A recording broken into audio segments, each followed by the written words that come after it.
Namaskar. I'm a movie star. I'm 51 years of age. And I don't use Botox as yet. So I'm clean, but I do behave like you saw, like a 21-year-old in my movies. Yeah, I do that. I sell dreams and I peddle love to millions of people back home in India who assume that I'm the best lover in the world. If you don't tell anyone, I'm going to tell you I'm not, but I never let that assumption go away. I've also been made to understand there are lots of you here who haven't seen my work, and I feel really sad for you.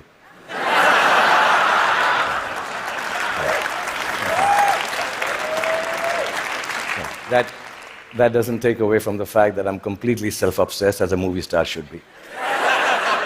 And that's when my friends Chris and Juliet called me here to speak about the future you. Naturally, it follows I'm going to speak about the present me.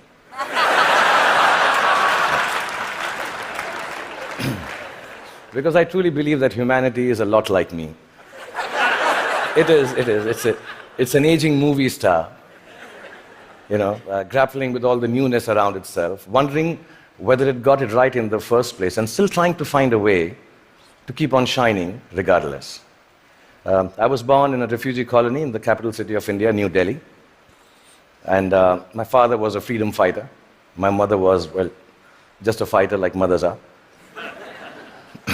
And much like the original Homo sapiens, we struggled to survive. When I was in my early 20s, I lost both my parents, which I must admit seems a bit careless of me now.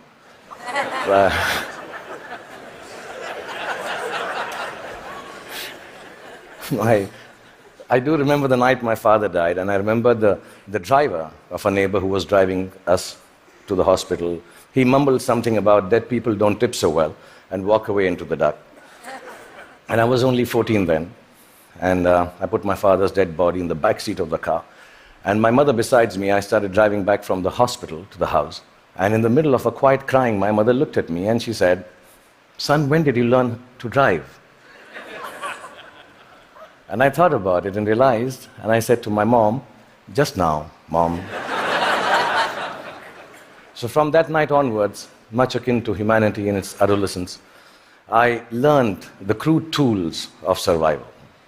And the framework of life was very, very simple then, to be honest. I thought, you just ate what you got and did whatever you were told to do. I thought celiac was a vegetable, and vegan, of course, was Mr. Spock's lost comrade in Star Trek. You married the first girl that you dated, and you were a techie if you could fix the carburetor in your car. I really thought that gay was a sophisticated English word for happy. And lesbian, of course, was the capital of Portugal, as you all know. That was it. So we relied on systems created through the toil and sacrifice of generations before to protect us. And we felt that governments actually worked for our betterment. Science was simple and logical. Apple was still then just a fruit, owned by Eve first and then Newton, not by Steve Jobs. Till then, it was... And Eureka is what you screamed when you wanted to run naked on the streets. You went wherever life took you for work, and people were mostly welcoming of you. Migration was a term then still reserved for Siberian cranes, not human beings. Most importantly, you were who you were, and you said what you thought. Then in my late 20s, I shifted to the sprawling metropolis of Mumbai, and my framework, like the newly industrialized aspirational humanity, began to alter. In the urban rush for a new, more embellished survival, things started to look a little different. I met people who had descended from all over the world. Faces, races, genders, moneylenders. Definitions became more and more fluid. Work began to define you at that time in an overwhelmingly equalizing manner. And all the systems started to feel less reliable to me, almost too thick to hold on to the diversity of mankind and the human need to progress and grow. Ideas were flowing with more freedom and speed, and I experienced the miracle of human innovation and cooperation. And my own creativity, when supported by the resourcefulness of this collective endeavor, catapulted me into superstardom. I started to feel that I had arrived. And generally, by the time I was 40, I was really, really flying. I was all over the place. I'd done 50 films by then, and 200 songs. And I'd been knighted by the Malaysians. I'd been given the highest civil honor by the French government, the title of which, for the life of me, I can't pronounce even till now. So I'm sorry, France, and thank you, France, for doing that. But much bigger than that, I got to meet Angelina Jolie, yeah. For 2.5 seconds. And I'm sure she also remembers that encounter somewhere. Okay, maybe not. And I sat next to Hannah Montana on a round dinner table with her back towards me most of the time. Like I said, I was flying from Miley to Jolie. And humanity was soaring with me. We were both pretty much flying off the handle, actually. And then you all know what happened. The internet happened. I was in my late 40s, and I started tweeting like a canary in a birdcage. And assuming that, people who will peer into my world will admire it for the miracle I believed it to be. But something else awaited me and humanity. We had expected an expansion of ideas and dreams with the enhanced connectivity of the world. We had not bargained for the village-like enclosure of thought, of judgment, of definition that flowed from the same place that freedom and revolution was taking place in. Everything I said took a new meaning. Everything I did, good, bad, ugly, was there for the world to comment upon and judge. As a matter of fact, everything I didn't say or do also met with the same fate. 4 years ago, my lovely wife, Gauri, and me decided to have a third child. It was claimed on the net that he was the love child of a first child who was 15 years old. Apparently, he had sown his wild oats with a girl while driving her car in Romania. And yeah, there was a fake video to go with it. And we were so disturbed as a family. My son, who's 19 now, even now when you say hello to him, he just turns around and says, "But bro, I didn't even have a European driving license." Yeah, I mean, in this new world, slowly reality became virtual and virtual became real. And I started to feel that I could not be who I wanted to be or say what I actually thought. And humanity at this time completely identified with me. I think both of us were going through our midlife crisis. And humanity, like me, was becoming an overexposed prima donna.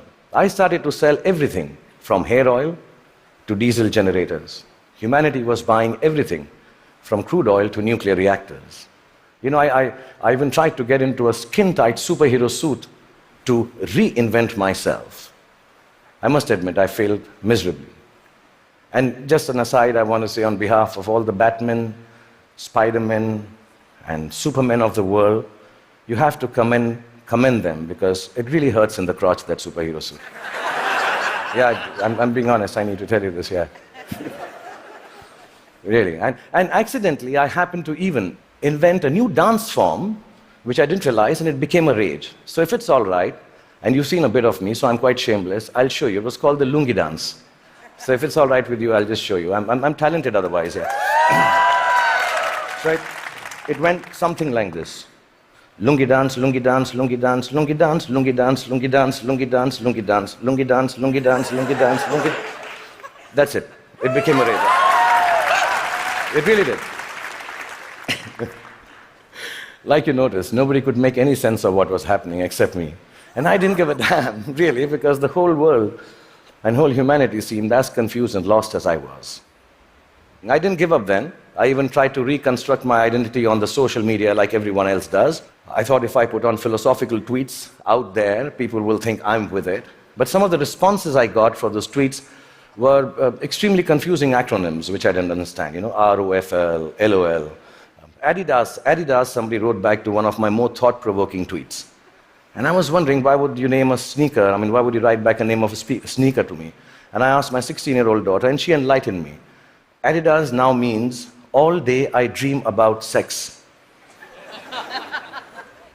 This is really, I don't know if you know that. And so I wrote back, WTF in bold to Mr. Adidas, thanking secretly that some acronyms and things won't change at all. WTF. But here we are. I'm 51 years old, like I told you, and mind-numbing acronyms notwithstanding, I just want to tell you, if there has been a momentous time for humanity to exist, it is now. Because the present you is brave.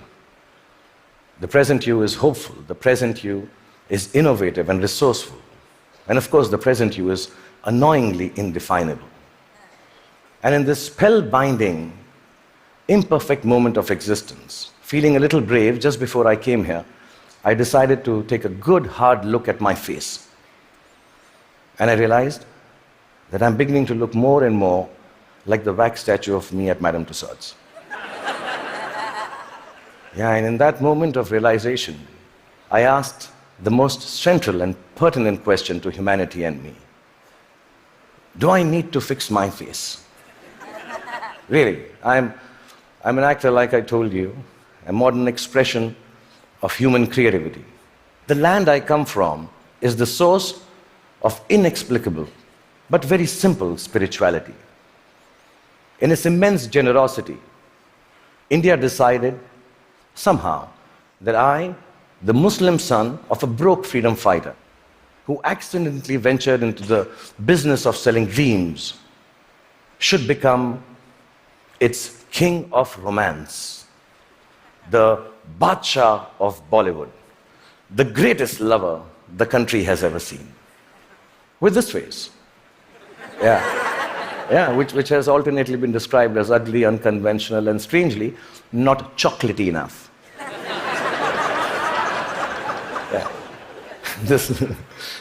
The people of this ancient land embraced me in their limitless love. And I've learned from these people that neither power nor poverty can make your life more magical or less torturous. I've learned from the people of my country that the dignity of a life, a human being, a culture, a religion, a country, actually resides in its ability for grace and compassion. I've learned that whatever moves you, whatever urges you to create, to build, whatever keeps you from failing, whatever helps you survive, is perhaps the oldest and the simplest emotion known to mankind. And that is love. A mystic poet from my land famously wrote, Pothi padi padi jug bhaya, pandit bhaya na koi. Pothi padi padi jug bhaya na pandit koi. Dhai aakhar prem ke, pade so pandit hoy. Which loosely translates into that whatever, yeah, if you know Hindi, please clap. Yeah, that's it's very difficult to remember. Which loosely translates into actually saying that all the books of knowledge that you might read and then go ahead and impart your knowledge through innovation, through creativity, through technology. But mankind will never be the wiser about its future unless it is coupled with a sense of love and compassion for their fellow beings. The 2.5 alphabets which form the word prem, which means love, if you're able to understand that and practice it, that itself is enough to enlighten mankind. So I truly believe the future you has to be a you that loves. Otherwise, it will cease to flourish. It will perish in its own self-absorption. So you may use your power to build walls and keep people outside. Or you may use it to break barriers and welcome them in. You may use your faith to make people afraid and terrify them into submission. Or you can use it to give courage to people so they rise to the greatest heights of enlightenment. You can use your energy to build nuclear bombs and spread the darkness of destruction, or you can use it to spread the joy of light to millions. You may filthy up your oceans callously and cut down all the forests. You can destroy their ecology, or tend to them with love and regenerate life from their waters and trees. You may land on Mars and build armed citadels, or you may look for life forms and species to learn from and respect. And you can use all the monies that we all have earned to wage futile wars and give guns in the hands of little children to kill each other with. Or you can use it to make more food to fill their stomachs with. My country has taught me the capacity for a human being to love is akin to godliness. It shines forth in a world, which civilization, I think, already has tampered too much with. In the last few days, the talks here, the wonderful people coming and showing their talent, talking about individual achievements, the innovation, the technology, the sciences, the knowledge we are gaining by being here in the presence of TED Talks and all of you, are reasons enough for us to celebrate the future us. But within that celebration, the quest to cultivate our capacity for love and compassion has to assert itself just as equally. So I believe the future you is an infinite you. It's called a chakra in India, like a circle. It ends where it begins from to complete itself. A you that perceives time and space differently, understands both your unimaginable and fantastic importance and your complete unimportance in the larger context of the universe. A you that returns back to the original innocence of humanity, which loves from the purity of heart, which sees from the eyes of truth, which dreams with the untampered, which dreams from the clarity of an untampered mind. The future you has to be like an aging movie star who has been made to believe that there is a possibility of a world which is completely, wholly, self-obsessively in love with itself. A world, really, it has to be a you to create a world which is its own best lover. That, I believe, ladies and gentlemen, should be the future you. Thank you very much.